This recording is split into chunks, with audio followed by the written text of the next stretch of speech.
So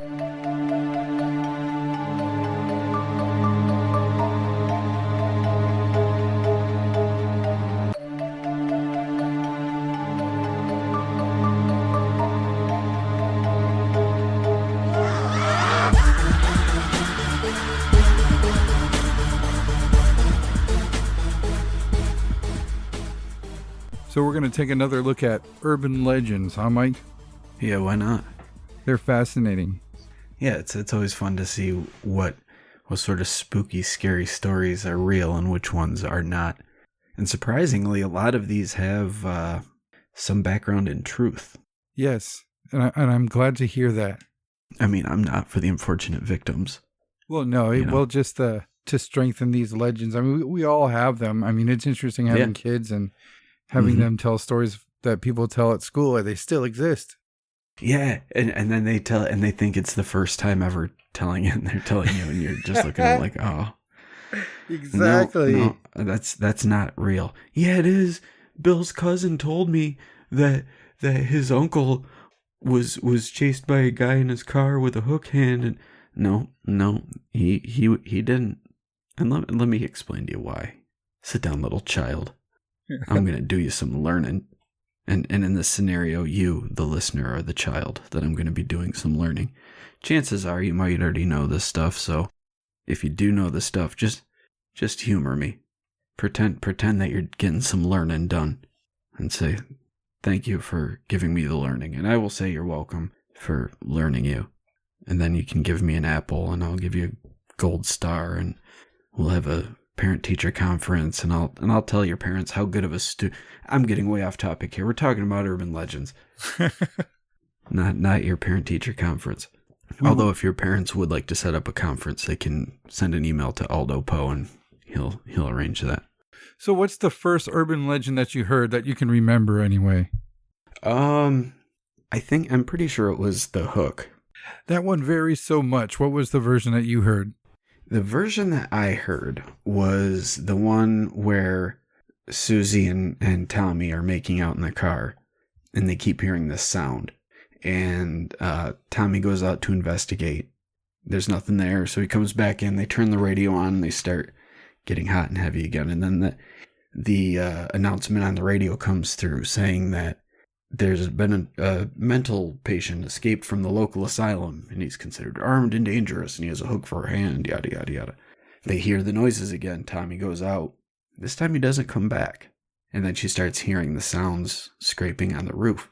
Eventually she gets out of the car, and Tommy's hanging from the tree, and what she heard was his feet scraping the top of the roof. Oh. And then she sees the hook in the door. But then I've also heard around the same time the other version where they hear the sounds and they just end up driving away, and then when they get home there's the hook in the door handle. I think that was the version that was in Scary Stories to Tell in the Dark. Did they do a version of it? Yeah, I think it was in the first one, and their version was that they drove away and there was a hook in the door when they got home, like the killer was outside with his hook, like trying to get in the door, and that's what they heard. And then when they drove away, they just ripped the hook off the dude's arm. Oh, poor guy. So the killer's still out there, but he doesn't have his hook anymore. So good luck killing me with a stump, Stumpy. What do you think he replaced it with now? Do you think he's pissed and just put like a probably harpoon? like a fucking stick or something. Or he just ties like a brick to it. Oh my God, it's Brick Stump. And he just clobbers people with his brick arm.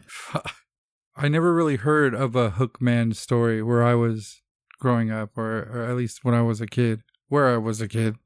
Yeah, it was never, like when I heard it, it was always like well established as being like a ghost story. It was never tried to be proclaimed as true. But this case is actually kind of based in fact, though, which is pretty interesting, I think. Yeah, this is one where I wouldn't take for being based in fact.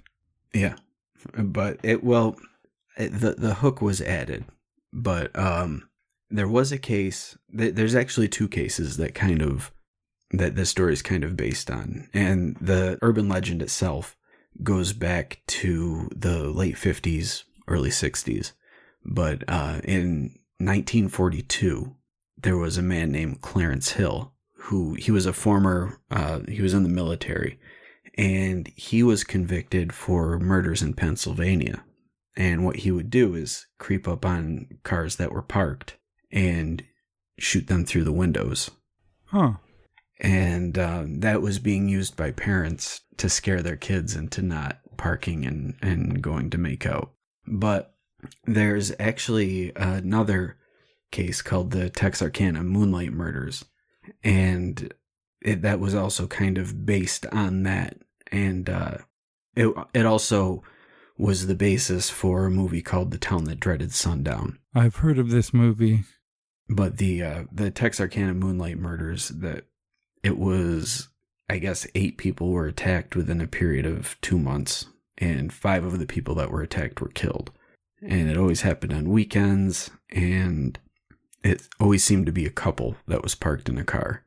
Wow. Do you know what they were attacked with? Was it with a hook or something like that? Or was it just a Zodiac Killer style walk up and shoot? The guy had a gun, and he approached cars wearing what the victims described as being a white pillowcase with eye holes cut out.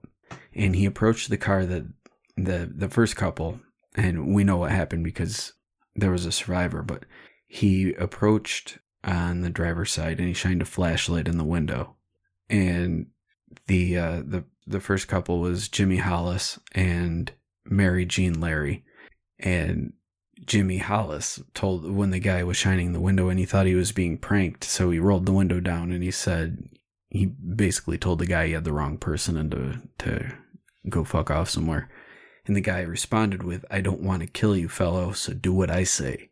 So the man ordered both of them out of the car, and he made them both get out the driver's side car door. And he told Hollis to, quote, "take off his goddamn britches." And after Hollis took his pants off, the man cracked him on the skull twice with his pistol. And his girlfriend said that she thought he was shot because she heard a loud noise. But what she had heard was his skull fracturing. Oh, God. So she then showed the guy that she pulled out her wallet and showed him that she didn't have any money. After that, he hit her with his gun.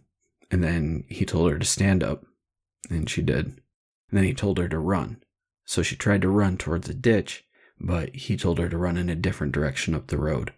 So she ran up the road, saw an old car that was empty, and stopped at the car. But then the guy came up to her and asked her why she was running. And she's like, "You told me to stop. You told me to run." So then he called her a liar, and he knocked her down on the ground and raped her with the barrel of his gun. Wow. Yeah. And then he left her. So after that, she escaped and was able to call the cops from a nearby house. And Jimmy Hollis also survived. He regained consciousness and flagged down a person driving on the road.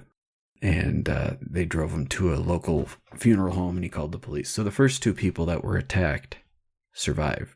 But then March 24th, 1946 was the first double murder. And it was a guy named Richard Griffin, who was 29 years old, and his girlfriend, Polly Ann Moore, who was 17. So Richie Griffin was being a little creepy. But they were found dead in his car. What it looked like had happened was shots had been fired. And Richard Griffin was shot twice, and his pockets were inside out. He was found between the front seats, on his knees with his head resting on his hands. Huh. Polly Ann Moore was found face down in the back seat. Outside of the car, the police found this huge blood-soaked area, which suggested to the police that both victims were killed outside of the car. Oh, and the killer took the time to put him inside the car? And then he put him back in the seat, yeah. Wow, that's dangerous as far as leaving evidence and prints. Yeah. Then he killed again about a month later on April 13th. He killed Betty Jo Booker, who was 15. She went out with her friends. She played in a band. She played saxophone. And she was out playing a concert with her friends. And wow, she wasn't done till 1:30. She was 15 years old. 1:30 in the morning. Fuck that. She must have shredded on the saxophone though, right? Yeah, right. But she left with her friend Paul Martin, who was 16. He actually picked her up in his car, and they drove away from the building around 1:30. And the next morning at 6:30, Paul Martin was found. And he was found lying on his left side in the middle of the road, and blood was found on the opposite side of the road by a fence. And what they found was that he had been shot 4 times, once through the nose, once through the rib from behind, once in the hand, and then in the back of the neck. Wow. And then Betty Jo Booker wasn't found until later that morning, and her body was found 2 miles away from Paul Martin's body. She was left behind a tree, and her body was laying on its back. She was still in her clothes, and one of her hands was in the pocket of her coat. She was shot twice through the chest and in the face, and it was the same weapon. And then he attacked again on May 3rd. So this is kind of what led this one and the Clarence Hill case. Those were the 2 cases that kind of inspired this, the hook. Even though neither one had a hook, I think the hook was just added because it was kind of creepy. You know, a killer with a hook. He'll get you with his hook and he'll kill you. Yeah, and this is in 1946, so this goes far back enough to be able to build a story that would last. You know, I mean, this is something that did happen. This isn't the only time we hear of Lover's Lane shootings or killings. I mean, you know, the Zodiac Killer did the same thing. Yeah. And that's interesting with this dude. He was never apprehended. Maybe he did it. I'm getting a hook for a hand. Who's to say? They called him the Phantom Killer. Dun, dun, dun. Yeah, you don't know. He could be your dad. He could be your mom. He could be your neighbor. He could be your priest. Maybe he was the father of the Zodiac Killer. Ooh, I like that one. Let's go with that. Ooh, they created a legacy. And he's like, I'm going to teach you the ways of shooting people through windows while they're making out. And his son's like, but Dad, I just want to do backflips. And he's like, fuck your backflips, son. You're going to murder. No son of mine's going to be a flipper. What are you, some sort of circus clown, boy? Go out there and shoot some people. That's insane, though. I mean, obviously it's fucking crazy, but just imagine being the person who goes out and fucking shoots 8 people, kills 5 of them, and then just never gets apprehended. Like, I mean, we hear stories all the time of people confessing to killing this one person on accident or an actual crime of passion, but this guy's like, yeah, I was a serial killer for a second. Well, maybe it's Ted Cruz. Just saying. Or Ted Cruz's dad, right? It was Ted Cruz's dad, because everybody knows Ted Cruz is the Zodiac Killer. So it was Ted Cruz's dad, when he was still in Canada, decided to come to Texas on a spree of murder. And then he taught Ted Cruz how to do it as well. And for a while, they were both doing it at the same time. They're just kind of taking turns. But case closed. Yeah. Then he retired and became a senator that everybody knows and adores. Because if people love one thing in this world, it's Ted Cruz. Let me tell you what. He is just such a lovable man. Just look at his face. So do you think that you hearing about a hook-handed killer destroying people in Lover's Lanes and I hadn't has something to do with where we grew up? I mean, like you being in a more... I don't think so. Really? No, because it's especially with this story, because it's so well known, and like I said, it was in the first Scary Stories to Tell in the Dark book, and I think I first heard it from my cousin, but he didn't, because my cousins were older than I was, and they used to always tell me ghost stories, and that was one of them, and I believe that they were the ones that told me the one about the guy being hung from the tree first, and then they found the hook in the door. But he never told it like it was a real thing. It was always told just as a scary story. See, I never heard of a hook-handed dude, but the dude hanging from the tree scratching the roof of the car, I had heard that as a kid. Yeah, he probably just did an amalgamation of a couple different urban legend stories, I bet. I don't know if the kids today, the little kids today, are dealing with urban legends as harsh as that. No, they have Slendermans and Jeff the Killers and Five Nights at Freddy's. That's what they have. I think that with this generation especially, that creepypasta has kind of taken over the urban legend thing. Yeah, we've discussed that at length, and there's a lot of that bleeds into reality too, and people taking it serious enough to make it reality. Anyway. Yeah. And I mean, really, in terms of the believability or getting people to believe, I think it's very similar to the old urban legends that would be told from like a friend of a friend and passed on. And I just think that the creepypasta it's more wide reaching now. So you can get a story like Slender Man and it'll be known by people around the world. It's no longer just confined to one country or one area. Like there's the local ones. And there are still some, but I think that a lot of them kind of go from urban legend to creepypasta and back and forth. So it's hard to really determine the origin and what, like the Bunny Man and the Goat Man, for instance. Those are both all over creepypasta boards. Yeah. But it's, based on a local urban legend. Do you think that this is a little bit off subject, so sorry, but do you think that people who do shit like that, like to shoot up lovers' lanes, that type of occurrence doesn't happen anymore because of the advancement in forensics and shit like that? That's why kids these days don't have urban legends like that, because that shit's... Well, I also think that lovers' lanes are kind of a thing of the past as well. Yeah. Back in the 50s, you had your mom stay at home. In today's world, most kids are in families where both parents are working. So they get home from school, they've got time, They can have Susie come over to their house to get down to business. They don't need to go drive out in the woods or off to a lookout or anything. Mm-hmm. They can just be like, hey, my mom's working till 5. Come on over. And then they cue up the Marvin Gaye. They probably don't, because kids don't even know who Marvin Gaye is. So they crank up the modern equivalent to Marvin Gaye, like Boys to Men. I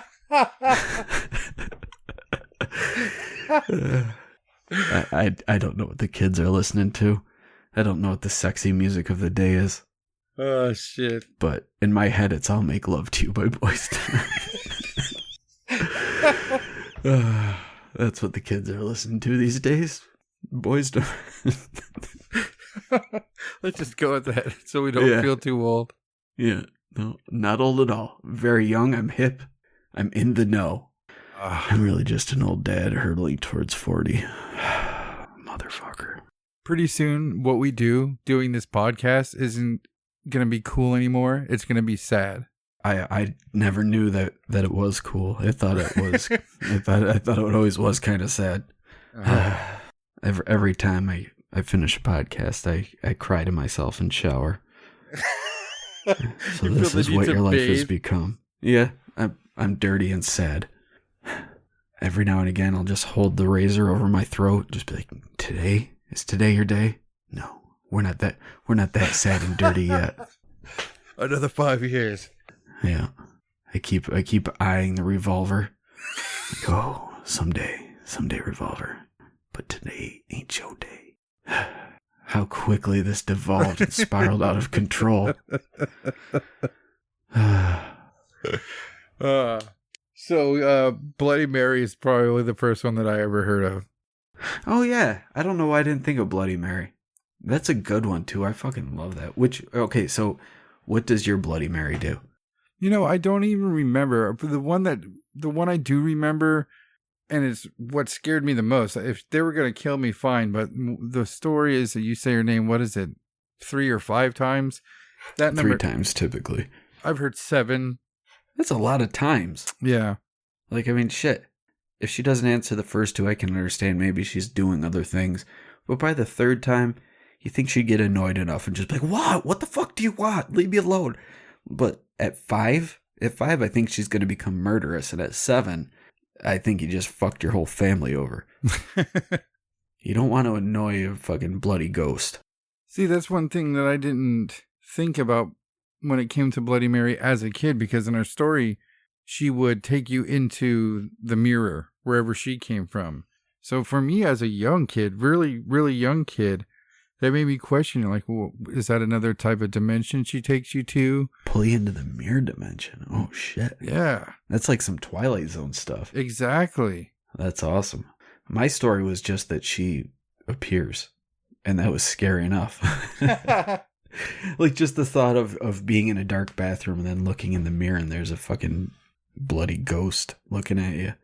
But I know there's also variations where she'll come out and kill you, or yeah. Apparently in some versions, I've never heard this story, but in doing research on it one time, that there's a version where she's actually like nice and she'll like tell you secrets or something. Huh. Yeah. She's still bloody though, because she was murdered. Yeah, but we know reading mirrors is part of some sorts of witchcraft and shit like that. We talked about the Black Mirror with Alex many years ago. Yeah, mirrors have been a form of divination for a long time. Mm-hmm. But I don't want demons or bloody ghosts coming out of my mirrors. Nope. It's a big no-no. I remember being a kid and having like maybe moving or something like that, and having like a huge mirror and putting it in front of another mirror and looking at just the endless versions of myself and getting the feeling that I shouldn't be doing that. Yeah, it is crazy, because then it's just back and forth for infinity. Yeah, that's a little weird. Yeah, it's like an endless corridor with endless views. There's bound to be something creepy in one of those if you sit there and look long enough, I bet. Yeah, you look long enough and deep enough in there, and you see Ted Cruz behind you in the distance. That'd be terrifying. Why is there a goblin man hiding behind me? The Goblin verse is one of the reflections. Yeah, that's what Ted Cruz is. And that's how he was able to be the Zodiac killer, because of the mirror universe. He just materialized out of the mirror, fully grown and goblin skilled, and murderous, with a taste for blood and politics. Coming to a theater near you, Ted Cruz. Mirrors are everywhere, though. That seems like an easy one that would continue. You don't really hear about anything else when it comes to just Bloody Mary and Candyman. Right. I never heard of Candyman before the movie. I don't know if that was... Well, no, that was all fiction. I think it was probably based off Bloody Mary, but rather than do a Bloody Mary movie, let's do a killer with a hook for a hand that can spit bees. Yeah, bees, man. Gotta add the bees. Clive Barker always confuses me sometimes, man. He can spit bees. Bees, damn you. Yeah, he just shows up with his bleeding stump hook hand. Yeah. And bees come out and be like, oh, fuck, I hate bees. It'd be way cooler if he shot them like as projectile weapons. Yeah, like Popeye spitting out watermelon seeds. Yeah, totally. Like, oh my God, they're bees. At first they're like, what's he doing? And then they start getting stung. Like, oh my God, it's bees. And they go jump in a pond. He's all, don't forget about my hook hand. I got that too. That's coming next. Yep. While you're distracted by the bees, I'm going to eviscerate you with my hook. And then it's going to be extra gross because I've got a bleeding stump, and my bleeding stump will bleed into your bleeding open wound, and our bloods will mix. And I've been dead for over 100 years, so it's extra gross. And it's really going to hurt because it's a hook. And I'm spitting bees at you too. I don't even remember the story of Candyman. What was his origin? I don't really either. His origin was that he was a former slave who had fell in love with his master's daughter, and she fell in love with him. But then her father found out, and he was killed. And I think her father cut off his hand for touching his daughter. And then they smeared him with honey. Oh, they did? Bees, yeah. Oh, shit. Yeah. Even though the honey would be more likely to attract ants, but for the sake of making him be able to spit out bees, it was bees. And they just left him there with all the honey all over him? Yeah. Wow. That's kind of like that Spitting out boating. ants wouldn't be as scary. He's like, and they just fall to the floor and like, nah, dude, try again. Come on, dude. I'm never going to get those to leave now. Yeah. Oh, man, I knew I shouldn't have dropped that cracker on the floor. Well, oh, no. Should we even touch on the killer clown thing? The whole spooky clown shit? Nah. Good. I don't think we need to. Yeah. Fuck that one. Fuck that one. So another one that's pretty famous, I think. Actually, yeah, this one was also in Scary Stories to Tell in the Dark. I think it was called High Beams. But the story is that a woman's driving and she notices this truck following her. And every now and again, the truck will turn its high beams on behind her. And finally, she pulls into a gas station, or in some stories, a police station, and runs to get help because this person's following her. And the guy follows her into the parking lot. And when she comes back out with either an officer or somebody who works at the gas station, the man in the truck tells her that there's someone in her back seat.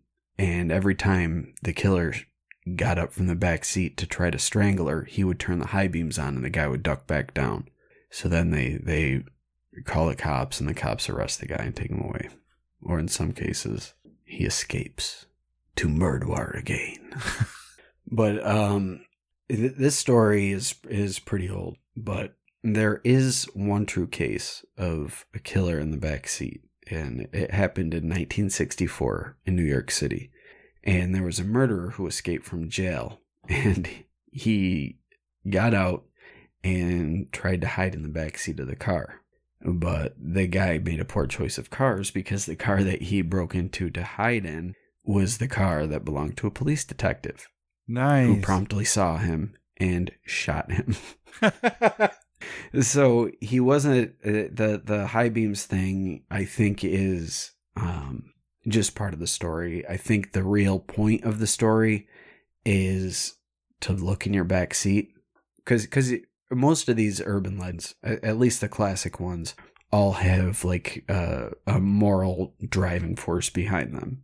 Like the hook hand is don't go fool around in the woods with your boyfriend or girlfriend.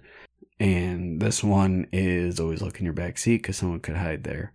And apparently, there have been cases in Chicago from March 2013 where rapists would hide in the back seat of a victim's car, and that's how they would attack their victims. Yeah, that's a common way for those rapists, jerks, and murderers alike. Yeah, because the ones especially like the rape ones in Chicago, that was 2013. So obviously this story's been around long before that. Mm-hmm. And so I don't think that you can attribute the urban legend to that. So I don't think that the later cases were inspired by this story either. I just think it's kind of it's kind of an obvious hiding spot if you're trying to attack someone without them knowing. Mm-hmm. They've even done similar things in plenty of horror movies, like even Child's Play. You know, I think it was Child's Play 2, where the guy gets the doll after they reconstruct it, and he throws it in the back seat, and then Chucky puts a thick piece of plastic over his face and suffocates him. Well, he's in the back, you know. So I think it's just kind of like an obvious thing, and it's became like a trope at this point. But you know, because of it being so obvious, there are obviously cases where this sort of thing happened. It's just not. It's just never really happened in the way the story says, where the guy sees him and flashes the high beams and tries to warn her and all that. Those always are the coolest or creepiest urban legends where they do have this tie to things that have actually happened, but you don't know that when you're a kid. But what makes it scary is that it's a lot of them aren't monsters in Bloody Mary. There's shit that could happen. Like the whole fucking babysitter murderer type thing, killer inside the house shit. And that's also become a thing in horror movies, like with When a Stranger Calls to begin with, and then movies like Halloween and any number of other horror movies. There's a ton of that stuff where the killer's already in the house, or they're like even Scream, where the killer's already outside the house and he's calling them to taunt them and play games before he actually kills them. So it's something that's really played up in horror, and it's based kind of in reality. I mean, there was this one case, I believe it was in 1954, where a babysitter was killed, and they didn't find a actual killer. Well, I shouldn't say they didn't, because it's not 100%, but they ended up arresting an African American man, and he was sentenced. He was found guilty for it. But there's a lot of evidence now to suggest that there was nothing linking him to the murder. It was in the 50s, and he was a black man, and people in the 50s were racist pricks, and there was already like the fear of the other that was being spread. So he took the fall for it. Yeah, they executed him too, and that was quick business, right? Yeah, there's a lot of cases like that though, where an African American man was wrongfully accused, and later when we review the records now, we can see that he was obviously set up. He wasn't the killer, and so in this case, the killer goes free, and an innocent man gets executed, which makes the story all the creepier. Right? Yeah. It sucks, but that's where the killer inside the house story comes from, and there's a lot of versions of that too. It always starts out with someone calling the babysitter, and she gets all creeped out, telling her to go check on the kids. And in some versions of the story, eventually she checks on the kids, and the kids are dead, or gone is what I heard. Or gone. Yep, that's another one. And then there's other ones where she calls the cops, and they're like, the call is coming from within the house. And then she gets the kids, and they all escape together, and they find out that the guy is in the house, and the cops arrest some crazy guy. Maybe he has a hook for a hand. I don't know. Who's to say? Maybe in some versions he does. Maybe he then escapes and hides in the back of a car while they're flashing the high beams. And then when they pull into the gas station, he escapes and runs through the woods behind the gas station, comes upon a car, 2 kids making out in the woods, so he starts trying to get in. They get freaked out, drive away, tearing his hook off, and then they get home and find his hook in the door. And this one badass man, is responsible for 3 classic urban legends. I was going to say he runs to a nearby gas station and goes into the bathroom and teleports to the mirror after saying his own name 3 times. And then he ends up with a pair of bunny ears and a hatchet, and attacks another group of kids making out and tells them to get off his property. He hates trespassers. Screams at the kids, climbs up a tree, perches on a branch, and rips off his skin and reveals that he's a barn owl. Mm-hmm. Mm-hmm. Barn owls are responsible for all urban legends. All of them, except for one. Which one's that? So the story goes, in the middle of the night, a woman hears some noises. She gets freaked out. And whenever she gets nervous or scared, she always lowers her hand off the bed, and her dog, who sleeps right next to her bed, licks her hand. So she wakes up a little later, hears more noise, puts her hand down, dog licks her hand, she feels comfortable, falls back asleep. Early the next morning, she gets up, her dog's nowhere to be found. She hears a dripping. She searches the house trying to find the drip. Then eventually, she finds her dog dead hanging in the bathroom, blood dripping on the floor. And scrawled on the mirror in blood, it says humans can lick too. Ew. Yeah. He was just sitting there licking her fingers. Yeah. So in some cases, the story changes based on the telling and who's telling it. In some cases, it's an old woman. Some cases, it's a kid. Some cases, they get up in the middle of the night rather than in the morning. When they get up, they'll find the dog dead. Or if it's a kid, sometimes they'll get up and find their parents killed with a note that says humans can lick too. But there's actually some truth to this. Oh, really? Believe it or not. Yeah. No murder or anything. But in 1871, there was a jewel thief in England who he was breaking into a man's house, and he would the man apparently woke up while he was in there. So to avoid being found by the guy, he started licking the man's hand so that the guy would think it was just his dog that was making the noise and go back to sleep. Yeah. That's creepy. Yeah. I think, like, it's creepy enough having someone in your house, but to have someone in your house who's laying under your bed licking your hand, whether it's to avoid detection or not, Yeah. that's so fucking creepy. Like, just imagine like your hand's off the bed and it's being licked, and you reach down to pet your dog and you feel a human head. Oh, God. Ugh. Some stringy, wet hair. Yeah. Oh, gross. Like from a sweating dude. Yeah. Or even worse, you have a mirror across the room and you just happen to look in the mirror and you lock eyes with someone licking your hand.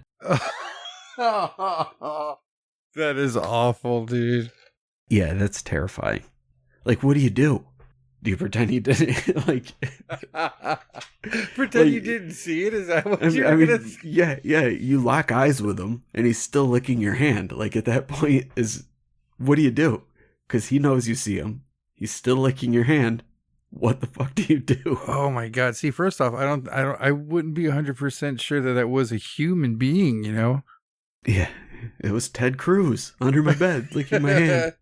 I don't know what's up with all the Ted Cruz talk tonight. I've never mentioned Ted Cruz on the show ever. I don't fucking know the first thing about Ted Cruz. I don't know how I think it's just the Zodiac thing. I don't even know how that started. I don't either, but I think it's fucking hilarious. I love it, like, because it's 100% impossible. Like, I think the killing started a year before he was born or something. But oh my God, it makes me so happy whenever it gets brought up. That is a pretty brilliant troll. But I to me, that the humans can lick too. That is the creepiest one by far. Yeah, that is absolutely bizarre. And just imagining it, like you said, oh my God. Yeah, all the different scenarios. Ugh. You're just all, thank you. Lay back down to see what he does while you look at him through the mirror. What if he just crawls back under the bed and fucking... What if I were to dangle something else down there? Gross. I'm talking about feet. God, you're so perverted. Lick it, stranger. Got herpes from a man under my bed. Yeah, you go to tell your girlfriend, I swear to God I wasn't cheating on you. The man under my bed gave me herpes. Oh, so you got a man under your bed, huh? You don't understand. What are we, 5 years old? He was licking me. All right, Mike, so let's close the show by making up a brand new creature, person, thing that you can summon. Creature, person, thing.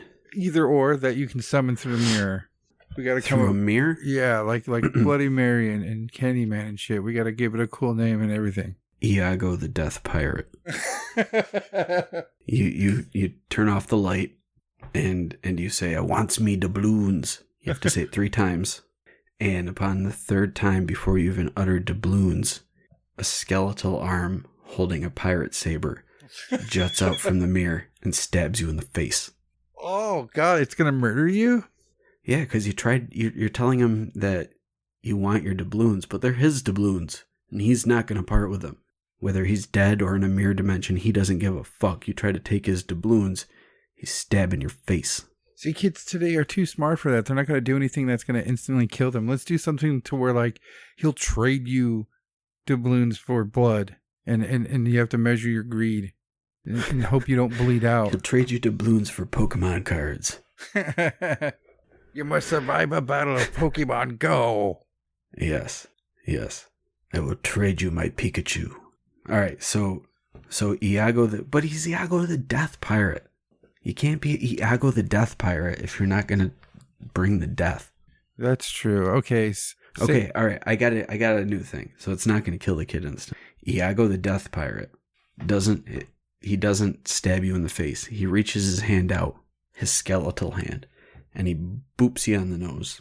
And where he boops you, kind of feels a little tingly at first.